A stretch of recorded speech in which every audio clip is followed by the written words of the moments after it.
Welcome to the Sounds of the World. We are your hosts, Hillary and Bill. Together, we're going to travel around the world to discover new music, discuss musical topics, and interview fascinating people. Our world is a buffet of music, and it is time to eat.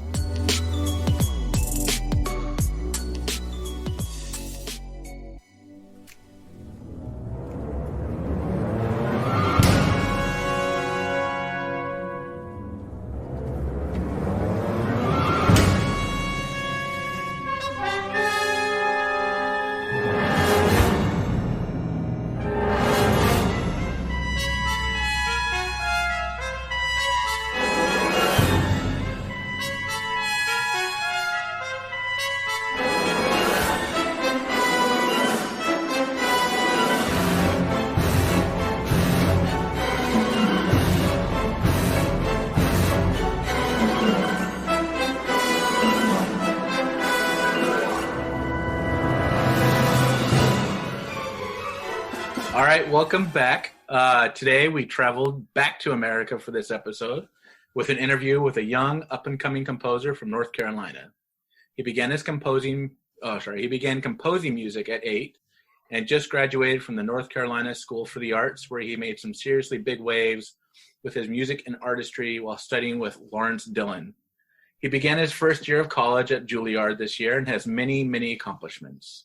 In 2019, he worked with the National Youth Orchestra of the United States of America and Antonio Papineau to premiere his work, Delicate Tension, that had been commissioned by the American Embassy in Berlin for the 30th anniversary of the fall of the Berlin Wall. He has also recently won the 68th BMI Student Composer Award, as well as the ASCAP Morton Gould Young Composer Award. I met this welcoming and warm young man while doing a deep dive on Instagram. His music is beautiful, terse, passionate, and gifted beyond his years. Like myself, he's passionate about social equality, and we're going to talk to him about depicting the real world in a musical form. Please welcome Tyson Davis. Yay! Thanks. Thank you so much for being here with us. We really appreciate it. Of course, thank you. I really appreciate it, yeah. So I guess we should just really start in with, that was a brief overview, but like, what's your musical background? Like, do you come from a musical family and things? Yeah, I mean, I started, composing and, playing the piano when I was about 8, and I never really liked, per se, like learning an entire piece. I never really liked doing it. And I never really liked, I don't know, I never really liked being so strictly restricted to learning the pieces that I was learning, which were very, old pieces. I found them interesting. I found them cool.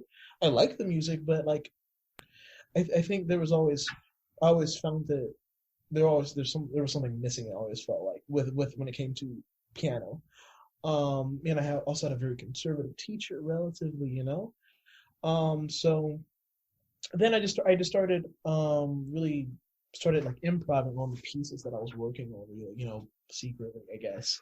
And that improv led to me, writing my own pieces. And they were really like little improvs and stuff like that, relatively short.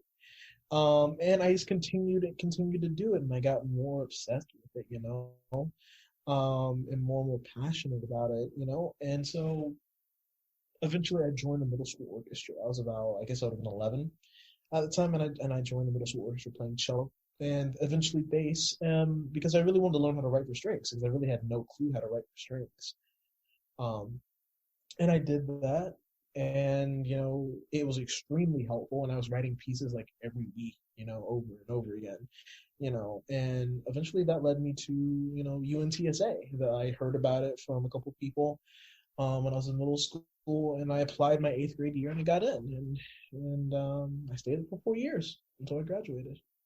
Wow, that's awesome.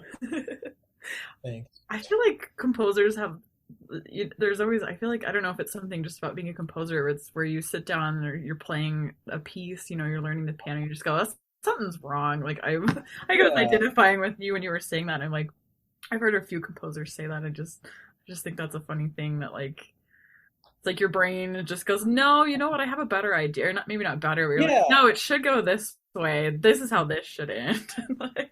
Yeah, I know what you mean. It's just like, I don't know. It just always felt a little bit. I don't know. Almost.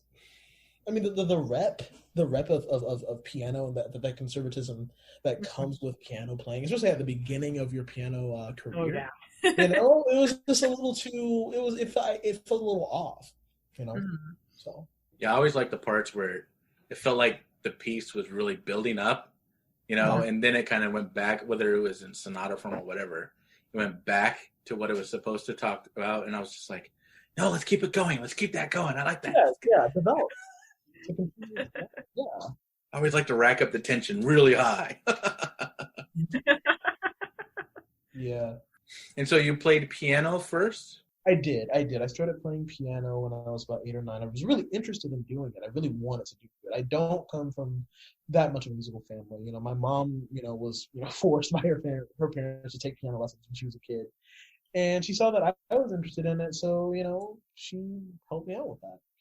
But for the most part, no, I don't come from a musical family really, and I think I find that important. I think kind of honestly because the pressure isn't there to be a musical person per se or a Right. person of high musical esteem, So I think me coming from people like my mom's a psychologist or my grandmother a librarian, people coming from people like that, I think is a little bit more healthier as a composer, Mm. maybe, Yeah. Yeah.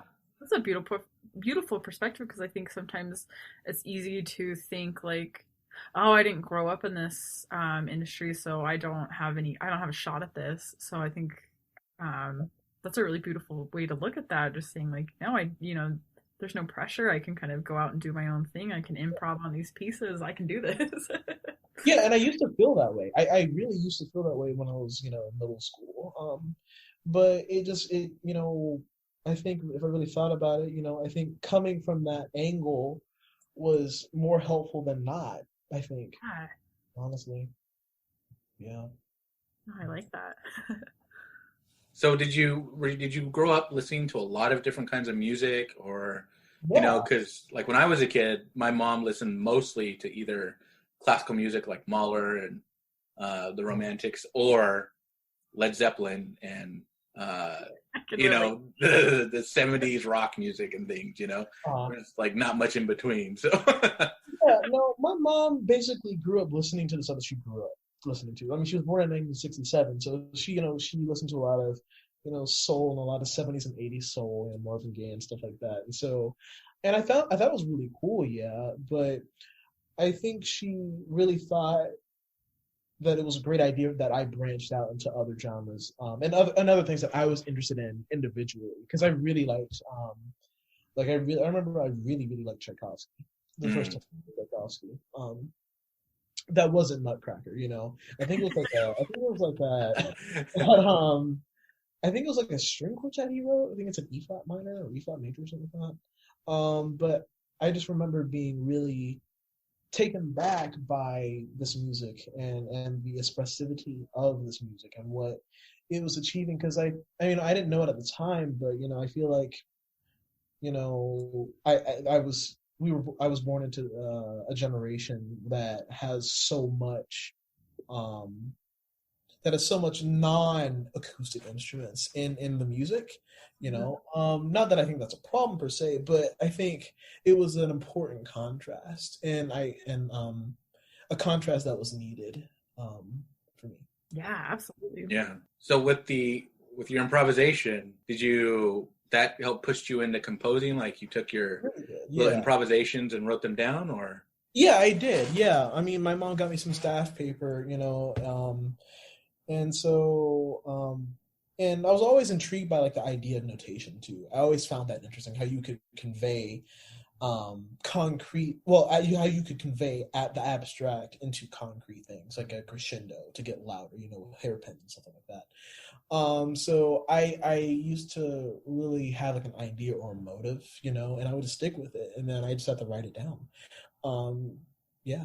Do you find that challenging when you get this idea in your head and there's I think one of the great challenges of composing is this idea that like, oh, I've got these really great ideas, and it's like I think the hardest battle is okay translating that so that other Uh, people can pick that up. yeah, Do you find that to be struggling or to be a challenge, or do you kind of enjoy working with the notation and manipulating it to? I mean, I feel like I love the battle. I feel like, and I often feel like that's why I really. It seems like the most organic thing for me personally as a composer is for me to write by hand, so that I can write down the pitches, or I can write down the rhythms that I think it could go to, and then manipulate them and stretch them out. I often talk like to my friends and stuff, like I like to stretch out ideas and pull them out like taffy, really stretching them out and trying to see and get into the nooks and crannies of Yeah. what's happening, and like whether it's like a intervallic thing or a dynamic thing or a rhythmic idea type thing, so I try to dissect it as much as possible and then try to elaborate on that. Yeah, I heard that so I checked out a couple of your works, and I loved that. It was like I remember hearing an idea and being like, oh, with some composers you go, that was great. I don't know if they'll bring that back. And but with your music, I loved it because it came back, but it was different. It came back, but it was different, and it just came back in all these really unexpected ways. So I think you have a real beautiful knack for that. Appreciate it. Thanks. Well, I really enjoyed hearing that. Yeah, But I try to have as I try to make them like as much like I'm trying to think. It's like I try to have as much halfway intuition and halfway theoretical, or yeah, like you know yeah. so I'm trying to always balance those two. Because intuition I feel like is something that it often seems like I don't know, like I would say like higher academics that are composers sometimes oftentimes try to think as of lower. They think of it as lower oftentimes, I feel like sometimes. So Hmm. that can be a challenge, Yeah. especially for younger composer. Well, I think you get that, especially, and I don't know, I've experienced this in my education. It wasn't that intuition was discouraged, but there is a pull in some academic circles to work mathematically or work using a Yeah, system. You got to create your system and work from that. And I think there's something beautiful about following the intuitive side and seeing what yeah. your mind will tell you where it needs to go. And I So was often encouraged to be that way. I was encouraged by sometimes every now and again to be mathematical or to develop a mathematical sense in my music, which I don't really like yeah, because of my harmonic language. Because my harmonic language is so um, I like to call it harmonically illegal almost sometimes because it's like I'm being chased by the tonal police all the time, you know? hey, you can't be doing that. Exactly, So and it's so my quote unquote atonality is so free, I guess. It doesn't it just it because it's so loosey goosey, almost like tap, So I feel like a lot of people that I've run into have often, tried to influence me to become more systematized with my approach on Hmm. composition, which I find sort of, I don't know, it just depends. I don't know. I mean, I feel like it could be developed really strongly so that it wouldn't be as distant from the soul, but I feel like oftentimes it can come off a little too cold. Yeah, absolutely. I can identify with those struggles. Yeah. And because I remember receiving praise for every time I did something like that. And in my head, I'm like, this is garbage to me. Like, I don't feel it at all. And I don't Yeah. connect with this. But yeah. Yeah, but like also there are It's there are struggle. some serialists that I really like, but like it just I don't know, it just I to make everything seem like it's a puzzle, that you have to put together is a little Mhm. too much to handle and a little too dehumanizing, I feel like.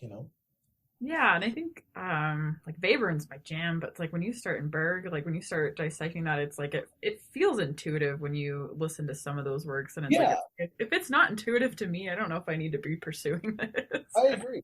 I agree, and that's one of the beautiful things about jazz. That's why the beautiful thing that makes jazz such a extreme influence on everybody. Whether they say it or not.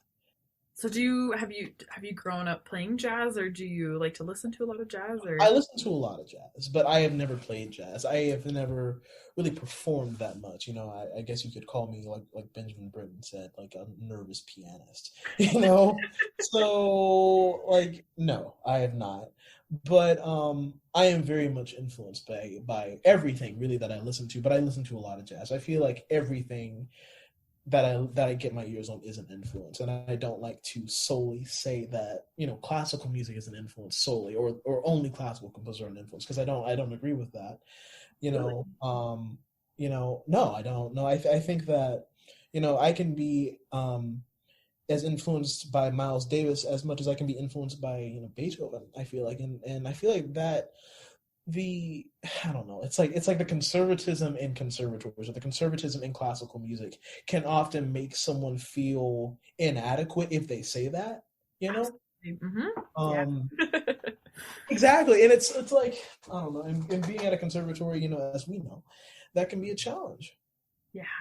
People love to separate. Oh, I play this, but every now and again I'll have a little one night stand with like some Billie Eilish music, you Oh, no, know? it's so true. I remember feeling like shamed for like Exactly. listening to pop, and I'd be like, okay, Yeah. I secretly love pop. Yeah, Like, exactly. But you'll why be do like I need to be a closet ostracized. pop lover? Exactly, but like you'll be like ostracized or have a witch trial on you. Oh, you listen to that? Well, let me tell you about it. And you're like, oh, I just enjoy Stop. it. Oh Oh my. yeah, one of my favorite things is hip hop music and rap music. Yeah. Like I love that music, Same. and I was talking to people about that before I started writing my dissertation, which includes hip hop music in the piece, Oh. and they're like, but what's the bass build, like two notes, Oh. or it's the same thing over and over again? I mean, what's the point? What? Yeah. Uh, And I have several controversial theories, like not theories, controversial like things that I think sometimes, oftentimes I feel like modernism, which is something that is near and dear to my heart.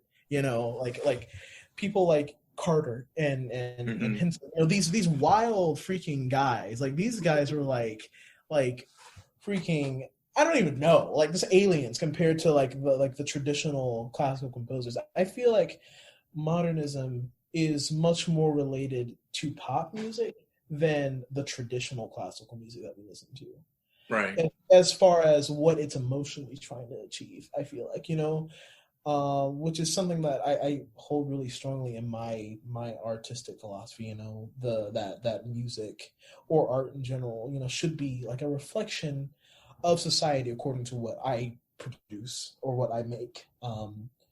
And it seems like the emotional aspects of pop music and the lyrics that pop musicians set to their works. It seems like these things, these sort of very different but yet very similar artistic aesthetics are trying to combine with each other. It seems like to express raw emotions, and not romanticizing them per Right. se. You Mhm. know, yeah. It's sort of a, I guess it sounds weird, I guess, to some, but it just seems like it's starting to make a lot more sense. I mean, I don't know, like abstract art, for instance. I love abstract art. I have a Klimt, a couple Klimts behind me, Helmut Klimt, and I have some murals over here. These, of course, when I was a kid, I really didn't like understand or think, quote unquote, understand or really think much of them. But it seems like the older I get, the more I understand that these works, whether they're visual art, such as these abstract arts, or abstract pieces that have abstract titles, um, are a reflection of, either deep subconscious things or deep human emotions. Like we don't really know what sadness looks like. We know what a sad person looks like or a depressed person looks like, but we don't know what the exact entity of sadness or depression is. Yes. And, and Yes. I Yes. exactly. And that's these things I try to And these things are so key to modernity and modernism, in all forms of modernism. And that's what I'm trying to always do with my work.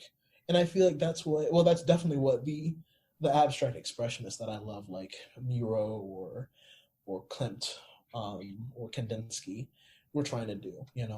Oh yeah, one of my favorite painters is Pollock. Yeah. And people were like, but it looks like paint splatter. I could do that in my garage. Or, it's like, no, but there's so much emotion in that. They're like, no, look at Leonardo or Raphael. Look at these great masters and how they depict, anguish or fear and stuff. And I was like, yeah, that's like an outwardly expression of it. Yeah. But this is like the in-depth, from the gut, portrayal of anger or frustration or sadness or even joy. Despair. Yeah, or joy. Yeah. And I have a quote in my Instagram bio that's like, it's a Pollock, it's actually a Pollock quote. It says, like, the modern artist is expressing their emotions and feelings rather than simply illustrating. Right. Which is really interesting, Yeah. You really think about it. And I feel like that's one of the things that the camera really, that, like, the invention of photography and the camera really made people think about what art could be, what visual art could be, Mm-hmm. Oh, definitely. Yeah, so that kind of leads into a piece I actually wanted to talk to you about with your delicate tension,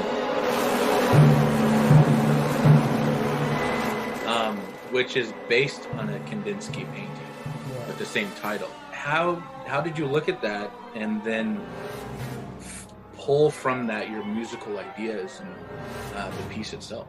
Oh, it's so.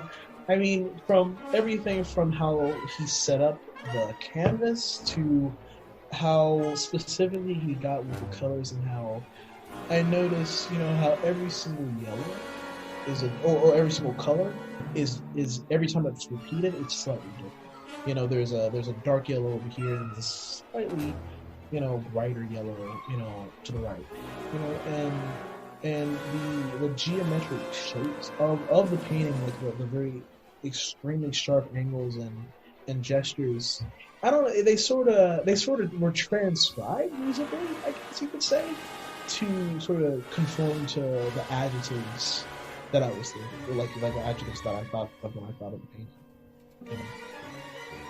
It was, something very sharp and very jagged about this, and something very dramatic about it. And it seemed to all play into, the Berlin Wall thing. It seemed to all sort of make sense. I mean, the tension, the Cold War tension, before the wall fell, and after, so,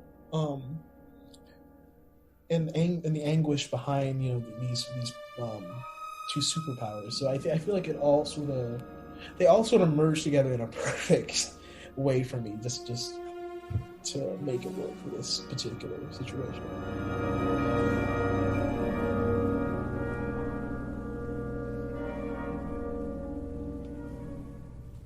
Yeah, almost like a perfect storm of visual plus political and oral. Yeah, and this piece was written relatively quickly. I mean, I would say like 2 months. Wow. Of just working on this particular piece, just like really diving into it and really stretching it out, and and really looking and seeing what all was happening in there, because she was wild. It's a wild piece. It is. Yeah. It's such a cool piece, though. It's beautiful and it's wild, and it's just, I mean, amazing. On your quote unquote atonal language is just beautiful, because I think you really have this freedom to explore this expression without worrying about, okay, where am I at on the tonal scale? In my predominant phase, have I built up enough tension here? You're just shooting from, I don't know, it's like shooting from the hip, but you're making all the right shots, and they're beautiful, and they just I really enjoyed it. Thanks. I appreciate it. Yeah, I really hate the idea of being restricted to a certain amount of notes.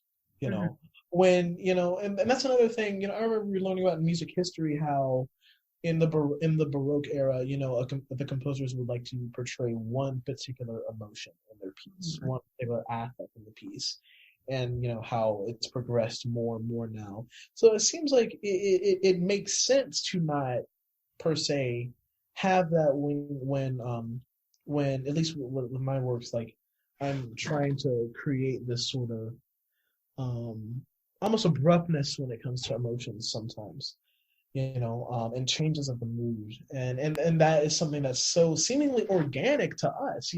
Sometimes Mhm. we just wake up feeling depressed, or wake up feeling sad, or wake up feeling really happy. We have good days too, so like, and they randomly happen, or they abruptly happen, or a particular element of the outside world triggers it. And that's that. These things are, I'm always trying to, like, you know trying to weave into the palette. Well, that's so natural because you can have a depressed day, but with a moment of joy in it, and Mhm. it's you're not limited to, okay, this is a depressing piece, the whole thing has to be depressing, and that's not entirely how we feel emotions. We can be pissed off at one thing, but also super happy about another aspect of Right. it. So that's a really, powerful modern way of looking at that is now we actually feel a lot of different things all at once, and Yeah, that's yeah. normal for us. Instead of being so damn dramatic about it, like, come on, people, can we not? Like, I am sad. I'm in my mourning period. There's no joy. no. Can we really look at what's happening here? Can we just really observe what is happening here without being afraid? Yeah. Yeah. Oh, that's a good the fear aspect behind that. Absolutely. Mhm. Talking with you, you're very kind of socially driven. Mhm. And I think with the way you think about music, how do you go about using it to portray social um, ideas, realizations from, I put on the questions, what do you think music can do for a fight for social equality or realization of minorities that other forms of art might not be able to do? I mean, yeah. I mean, that's a loaded question, and it's a difficult one, because I mean, I don't know, because it's like I feel like it would be easier. I feel like it may be slightly easier in another genre than it is in the classical music industry. I Hmm. feel like quality, whether it's racial or a sexist issue, or even an ageist issue, is something that is extremely prevalent in the conservatism of classical music. And it's extremely upsetting and problematic. Mm-hmm. It really puts us in the dust as far as progression, onto new things and onto development in this particular genre. And that's why I think so much of pop music, of course. But of course, of course, all genres have their problems. But I look to, like, a lot to pop music due to the fact that they are so progressive, Yeah. and so much more progressive, even though of course they have their problems. But compared to us, I don't know. I mean, it's like, I remember when I was in middle school and in elementary school, and I would force my mom to take me to the symphony, and the lack of black people in the North Carolina Symphony. When I was a kid, I don't remember there being any minority in the North Carolina Symphony other than older white men, and even the amount of women was, honestly, I wouldn't say over 15%, maybe even 10%. Um, and so it's just such a problem. But when you look at pop music, you see a lot more. Um, at least I think you see a lot more equality when it comes to the amount of women or the amount of minorities in pop music. If anything, there's even more minorities and women than there are, the basic, older white male, and programming too. So I think, I think there's something to be said about saying it, quote unquote, as James Brown would say, saying it loud and proud.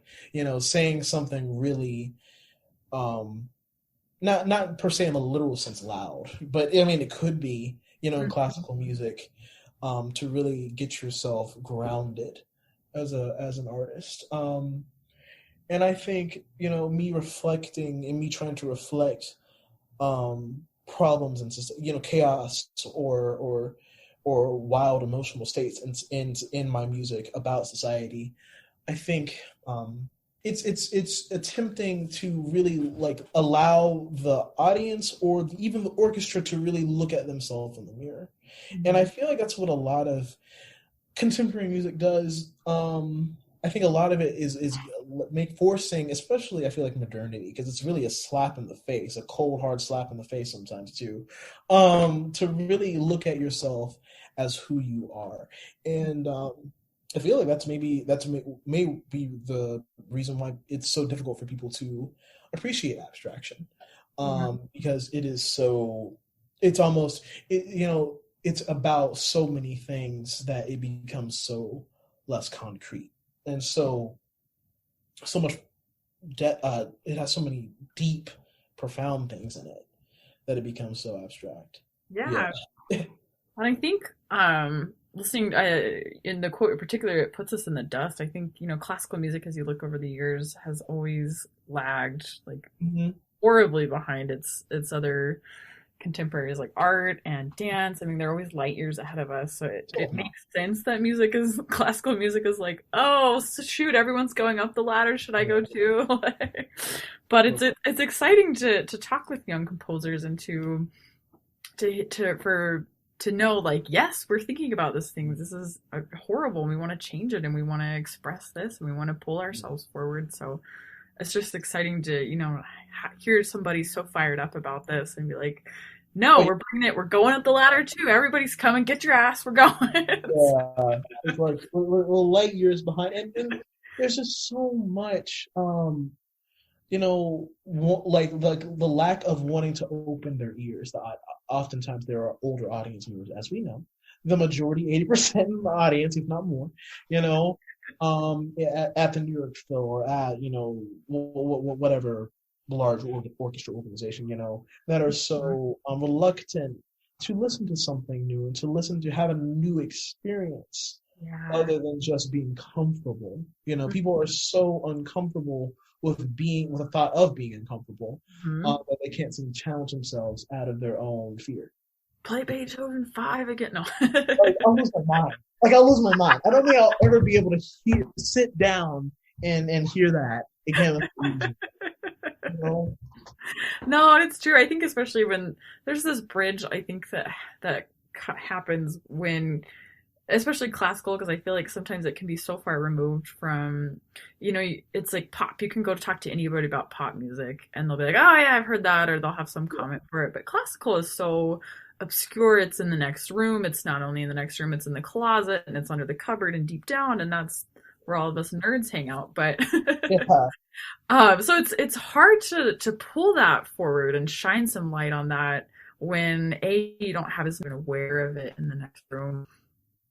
But it's an exciting thing to think about pulling classical into a more mainstream light and not having it be just Beethoven or Mahler or somebody, old, dead and white that we've heard before, but just these new exciting things that we can do with our orchestras and that, young composers are writing about. And I hope we come out of the dust.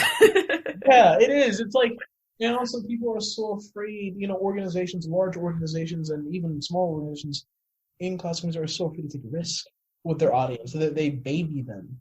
And, they baby them as babbling idiots. They think of them as only being able to take a certain amount of things. And it's a disservice not only to the audience member, but to obviously the composer. So if larger organizations of classical music could start taking stronger and more extreme risk with themselves, I'm not saying, of course, gut the entire rep, their entire rep, of course, but like, come on, people. Start over. And that's one thing I love about I love about Boulez's programming. Like, I was looking at when I was at the New York Phil, like I guess in January, before it all happened. I remember looking at a photo, well, a copy, well, no, an original, but like hanged up in there, back behind stage, of a Boulez program, and it was, it was one of my favorite composers. It was Elliott Carter's Concerto for Orchestra that was premiered there in like late '60s. Like the man is, I just fucking love him so much. But and like it was Carter. And it was a Haydn symphony, but the Haydn symphony came directly after the Carter. So like Haydn too. It's perfect. It's perfect. That is what we need. You need to lure them in with that, and then but they have to sit through something else, something new before they get to that. So like perfect. I love it. And it was probably a huge outturn, because of the Haydn, but they were forced to listen to something that they per se weren't necessarily comfortable, especially something like that, something so huge and something so grandiose and dense. But I think we definitely need some more extremist programming like that again. I think there's something fun about showing the wide range of what classical is. I mean, it's a huge genre. And when you can, explore that in a concert, that's just a fun idea for players. Oh, it is. Here's what you're going to get. Yeah. We're going to slap you in the face with some modernism. Yeah. And then spoon feed you some Haydns that you walk out singing a fun tune. My God. You reward them for behaving through the concert. It's like kind of like eating, okay, eat your veggies, then you get your dessert.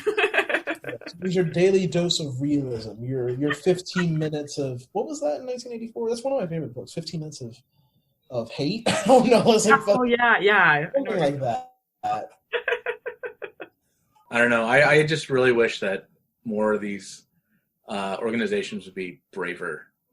I know. And it's like, I understand that they don't want to upset their backers and things like that, but I feel like if you are braver, then you might have more people who are maybe not your normal backers be like, oh, okay, well, let's support you more, This is spicy. I want in. Yeah, I mean, and also it's such a hilariously capitalistic issue. Me, leftist composer, I'm gonna tear down capitalism. But it's such a capitalistic problem because like if you look at Europe and their government support of art institutions compared to us, and it seems like as we know, Europe being so much more open-minded when it comes to contemporary music, it's beautiful. It makes me want to live over there. Yeah, and that's not the only reason, So it's like there are beautiful reasons to check out neighbors. There's a cornucopia of reasons to live over there these days. And I remember, I mean, I keep going back to Carter, but I remember reading in his biography, that he was always talking about how European orchestras and European performers and conductors were constantly commissioning him. Like 90% of his commissions were from them, and like maybe 10% were from American orchestras. And it doesn't surprise me because I mean, they can take risk due to their funding, partially being by the government, in addition to their culture on new music, because their music, classical music has always derived from them, and so in a sense, classical music, no matter what era, has always been music, just plain music to the Europeans in a sense. So it seems like they're just more open to new ideas and more, taking risk for several reasons. And I just found that really peculiar, with that Carter thing and other modernist composers. I mean, Carter lived in New York his entire life, and he was only commissioned by the New York Phil twice. But I mean, but a person like that was only commissioned twice by them. Yeah. But I mean, it just goes to show, per se, the sheer amounts of conservatism when it comes into American orchestras and American organizations, Well, I've even talked to smaller ensembles, be like, look, I'll write you a piece free of charge. Oh. Just perform it so I can record it. Yeah. And they're like, well, we got, what's your style? We got to see how it fits in with everything else we're doing. I was like, look, it could be 3 years out. I don't care, but if 5 years, whatever, if I write it and you play it, no charge, and they're still like, Exactly. Like, you're eating for free. Shut up and eat. Like, Yeah. what is wrong with you? That's the number one rule of college. Never turn down free food. This is a free thing that you're getting, and you can put it up as like, oh, look at this new young composer or this young person from our area who wrote a piece, and you can fill that docket for that year, Exactly. Yeah, there's so much problematic things that happen with that. But like, and then when I look at Europe, and I look at even the musical culture in general in Europe, the classical music culture in general in Europe, it seems to be so much more in tune with their pop culture, not just their old guard, old people, Well, I studied abroad in England. I did my master's in England for a year. And I don't know if it was, obviously I was in the music program, so I hung out with musicians that enjoyed classical, but I felt like there was this, like, there were so many opportunities in classical music that it wasn't just this, like, shied away thing. Like, I felt like the younger populations were connected with classical music more. Yeah. They weren't ostracized by it. They weren't disconnected. They weren't shamed. There wasn't that weird dichotomy of like pop versus classical. It was like, I lived in Birmingham, and it was like, okay, so the Hippodrome's playing pop, and then next door you got the BSOs playing. I don't know. They did commission a lot of new works too, so it was exciting, and people went. And they packed the house with it, and it was just this exciting, easy, fluid thing that it wasn't this. I don't know. It was amazing. If you can study abroad, I highly encourage it. It completely renewed and healed a lot of my wounds with classical music. Yeah. To show the sheer amount of classism within American classical music. There's so much classism, as we know, and with ticket prices being so extremely expensive and stuff like that, and just the cultural dynamic of it being, something that rich people listen to, or something that rich white people listen to. It is a severe problem that causes that divide. It causes, in a sense, segregation. It causes class divide, and it makes us seem like pompous assholes for writing music like this, to the outside public, but we're really not. True. Yeah. I get friends that tease me and they go, "Oh, Hillary works on a classical music." I'm like, exactly. I just like music. You listen to if I put my music library on shuffle, it's gonna go pop, classical, rock, rap. Yeah. But yeah, it's a weird dynamic. Well, this has been fun to talk about. It's things I think we all think, but we'd never quite get the chance to express and speak our mind. So it's very difficult sometimes. Yeah, and I have a big mouth sometimes, so it's like sometimes I have to zone in on it. Not with this conversation, but like in like other situations, me talking to a theorist, for instance, or me talking to the theory department, something like that, but like I have very intense and loud ideas, Yeah. Yeah. I was just looking up pieces that were inspired by social change or social unrest. And of the two sites that I was able to get to quickly, like 95% of them are from, well, if we look at this piece by Verdi, or if we look at this piece from William Tell, or we look at this, and then there's two, one by Mark Camphouse, A Movement for Rosa. Yeah. And then The People United Will Never Be Defeated by Frederick Jeffsky. Yeah. And it's like, those are the two primary ones they go to. Maybe one by Ethel Smith, but it's just like... Especially Brzezinski. Especially, good Lord. Yeah. Yeah. But I just wonder, I like to portray social things. Like currently the piece I'm working on for that group in New Orleans is based on Lift Every Voice and Sing. And it's, I just like took it apart, and at the end it kind of will reassemble. And I wonder, is classical music even the right format in which we could use to portray this kind of stuff? You know, I know what you mean. I really know what you mean because it seems like naturally when people hear the term classical music or you know contemporary classical music, they get distance from it, and it's unfortunate. You know, they automatically feel that sort of they automatically feel that classism. It just was vaping out, just vapors of right, and you know, you don't want to be. You don't want to commit so much of your own soul to it, and then for them to kind of be like, oh, well, you know, you shouldn't use classical music like this, or, you know, why can't you be more like Beethoven, or, you know, or they always say like the end of the ninth is a big social unrest piece, and I'm like, ugh. During the time, but we also had more. I mean, a lot has happened since the 1800s. Exactly. Thank you so much. Oy. Oh. I felt that too for my master's dissertation. I wrote a piece called "The Plastic Chorus," and I haven't got it performed, but it's, you know, the idea of, hey, we're filling up our oceans with plastic. Let's talk about this.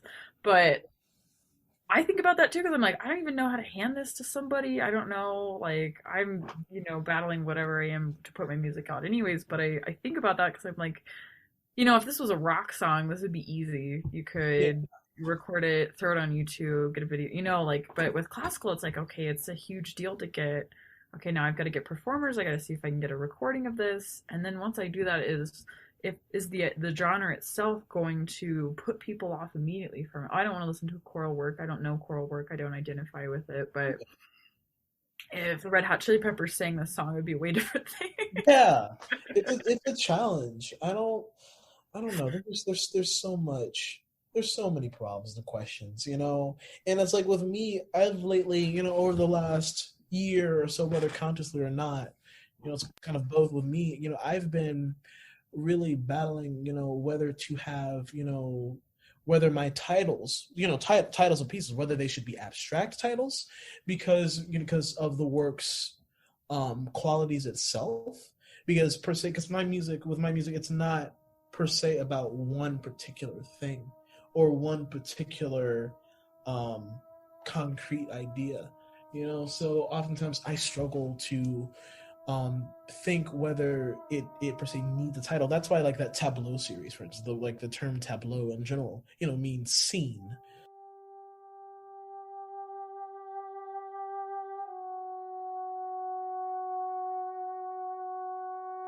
That was like a perfect title for that situation.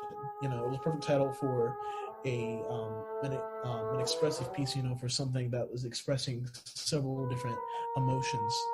You know, so I think lately I've just been really struggling. You know, when it comes to my work and what I'm talking about.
titles, that's why, but also that's such a cliche of modern art or modernism in general, untitled piece number 2 or something like that.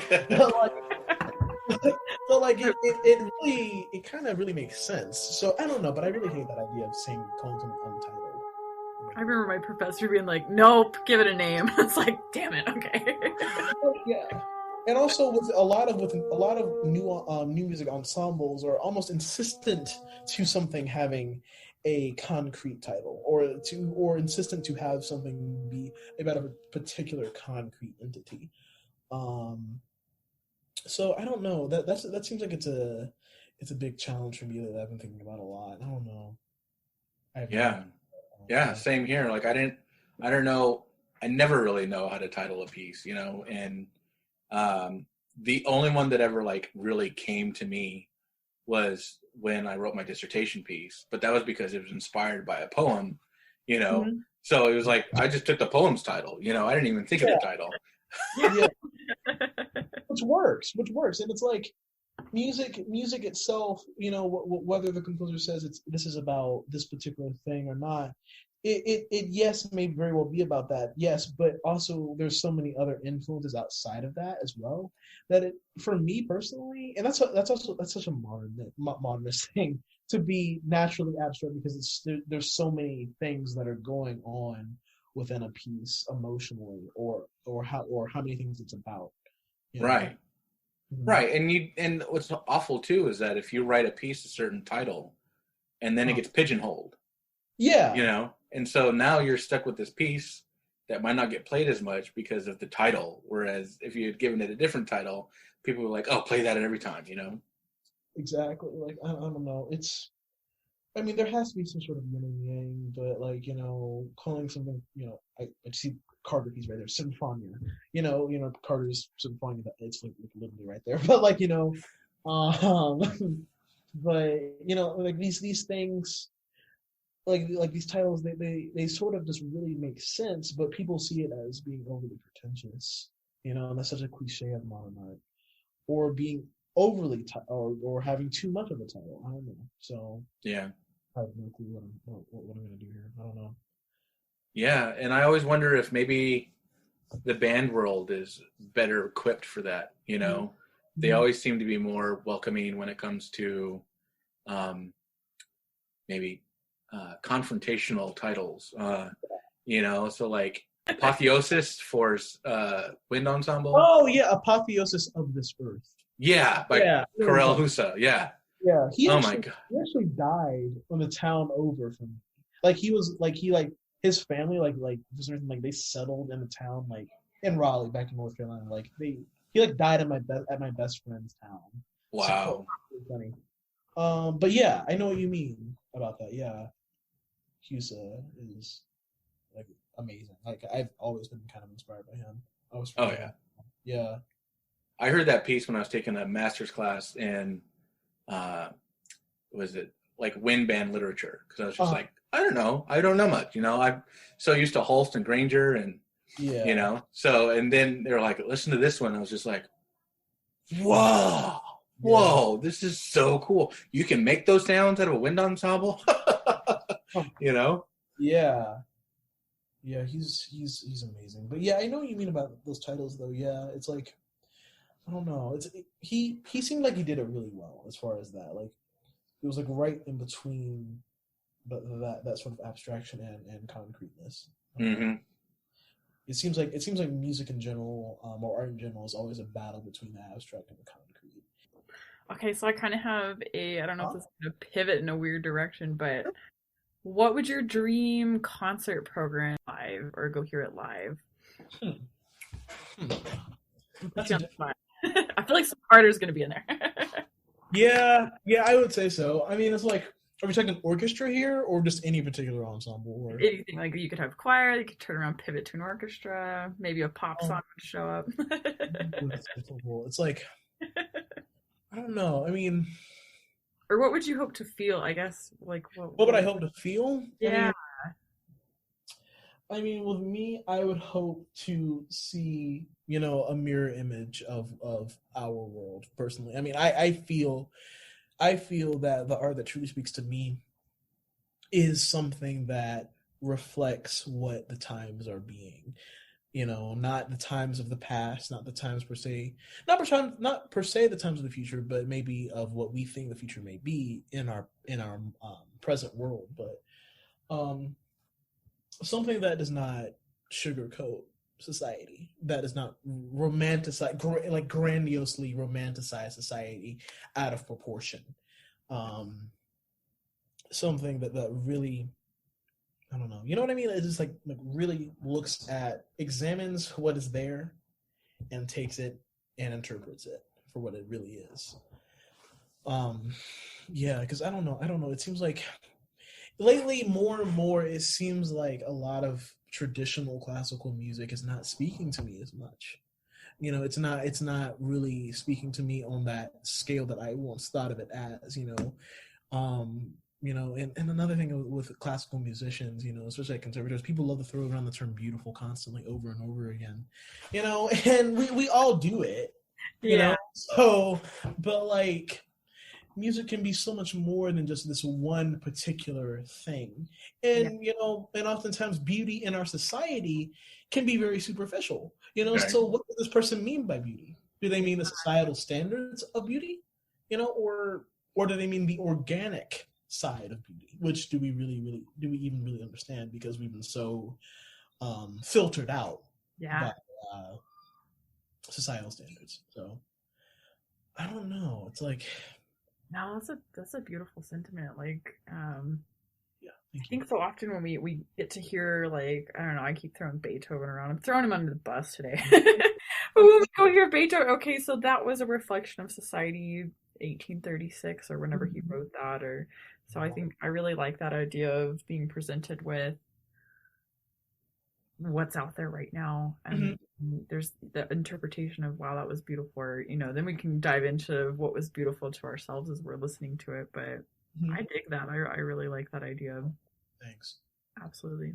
Yeah, because I don't know, it seems like there's a certain degree, I feel like, of escapism in traditional class, and people that play classical music these days that only play music of the past. There's a certain amount of escapism and a certain amount of avoidance. High degree of escapism. Oh no. And it's like, and there's something that turns me off about that. Like how dare you ignore us, and how dare you ignore the world as you see it? Yeah. It's like, give it credit. I don't know. Instead of oh my god, I keep going back to Carter. Oh my god, it's like, I remember full circle, bring him back. So I remember there was a quote where he was like, quote, my music talks about, and is reflecting the world that we live in, and not the world of horses and buggies, but of the world of trains and planes and automobiles. This, it is a different time than when, back in Chopin's day or something like that, when Manhattan was full of horses and buggies. The fact that we've passed the speed of sound, I think we have, I guess. Yeah, we have. Yeah, like stuff like that, and have gone hyperspeed and gone into space, and we've lived through a space age, and we are in the space age. We have all these per se futuristic things that we thought of as not possible, and places like that have no space per se for music of horses and buggies. Mm-hmm. I don't think the creators of the Jetsons would have played Mozart, as their theme music. Mm-hmm. Yeah. Yeah. Or if they had a low budget, they would. No, I'm just kidding. God. Yeah. No, that's good. How dare they? I love it. I love that. Yeah, it's like who are you? Like, what are you trying to do? You have the audacity? Okay.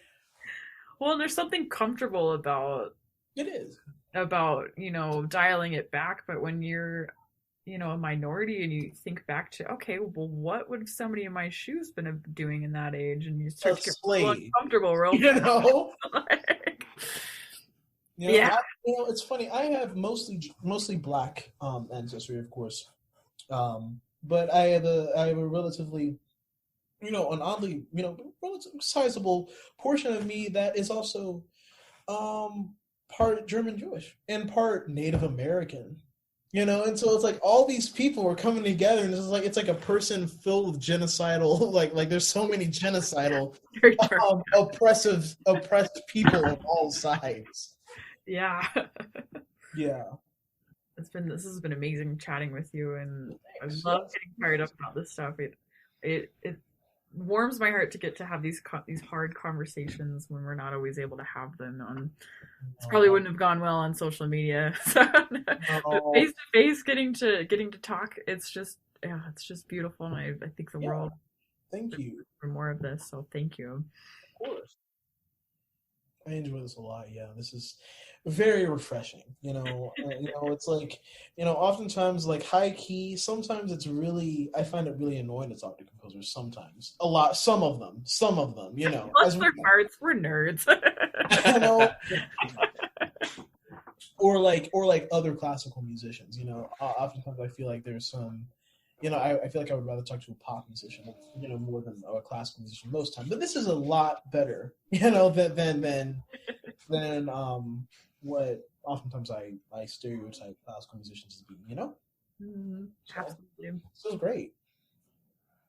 Yeah, and we just, I don't know, at least for me, the whole idea is just to make sure that we have like an honest conversation, and but also relaxed. And it's not like if you have a different point of view than us, that then we try to prod you until we get a concession or something.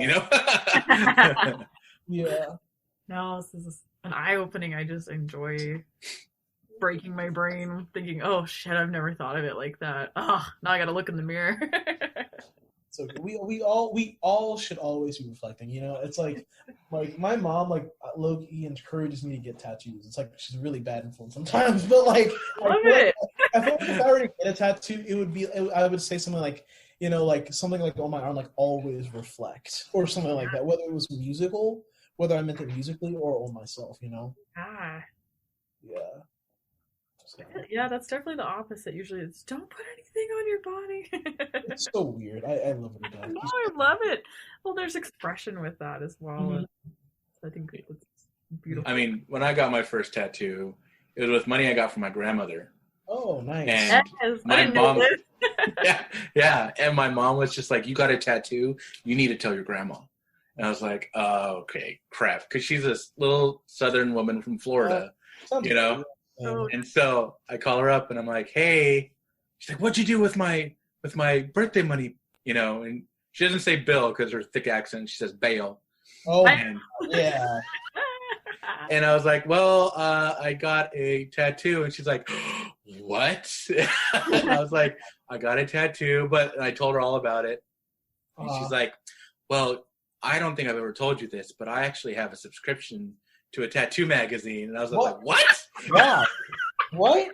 And she's like, Yeah. "Yeah. Wow. Like, I've always wanted one, but I never got one. And so good for you." And I was You're like, living the dream. my whole picture of you, Grandma, is shattered. Wow. That is I gotta do some reflecting. that is a lot. Yeah. Wow. So that was interesting. I bet. Yeah. If I ever come up to New York, we'll go get tattoos together. You should match them. Yeah. Match them.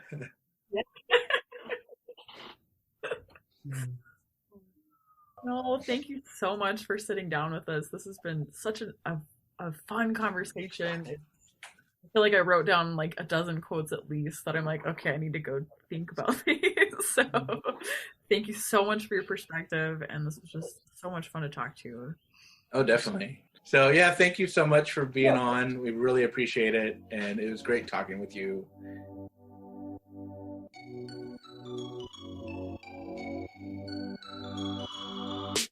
Thanks for listening to the Sounds of the World podcast. We hope you enjoyed the episode. There are links to everything in the episode description and also on our website. You can follow us on Facebook, Twitter, and Instagram at Sounds of the World. To show support for Sounds of the World podcast, please join our Patreon, where you can have access to our after-party discussion with guests, discounted merchandise, and even more. If you have any questions, answers, or episode suggestions, please email us at soundsoftheworldpodcast@gmail.com. Well, Bill, I think I'm going to go have a beer now. Hey, there you go.